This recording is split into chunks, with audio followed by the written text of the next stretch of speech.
إن الحمد لله نحمده ونستعينه ونستغفره ونعوذ بالله من شرور أنفسنا ومن سيئات أعمالنا. من يهد الله فلا مضل له ومن يضلل فلا هادي له، وأشهد أن لا إله إلا الله وحده لا شريك له، وأشهد أن محمدا عبده ورسوله. قال رب اشرح لي صدري ويسر لي أمري واحلل عقدة من لساني يفقه قولي.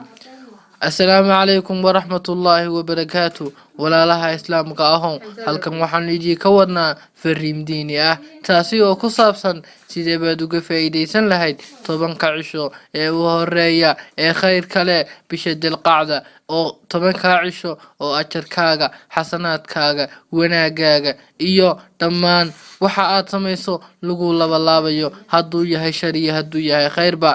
walaalayaal, waxaan halkan baaq nabadeed uga dirayaa walaalaha Soomaaliyeed ee isku leynaya gagaarka ceelif weyn. walaalayaal, waxaan leeyahay isku degaan baa tihiin,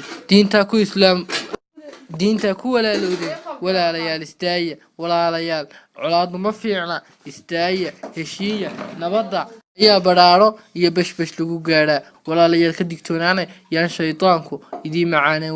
waxaynu ku jirnaa bilihii khayrka lahaa, bilihii xurmada lahaa, bilihii aan islaamku dagaalami jirin ayaynu ku jirnaa. walaalayaal, diinta waa inaynu ku dhaqanaa, waa inaynu fahanaa. haddaynu nahay Soomaalida afkun baynu ka sheeganaa, laakiin badanka kuma dhaqano. haddaynu ku jirno bilo xurmo leh, laynoogama baahna in aynu dagaalano. waxaa laynooga baahan yahay in aynu cibaadada badino si Allah subxaanahu wa tacaala uu inoogu badiyo. walaalayaal, intaasaan idinku soo koobayaa. wixii fiidiyogan maqlay ama arkay, waxaa looga baahan yahay inay walaalaha islaamka ay kale sii gaarsiiyaan. waayo laydinka baahan yahay fiidiyogan xujuudu ku yahay sii gudbiya. wasalaamu calaykum waraxmatullaahi wabarakaatuh. allah idin barakeeyo.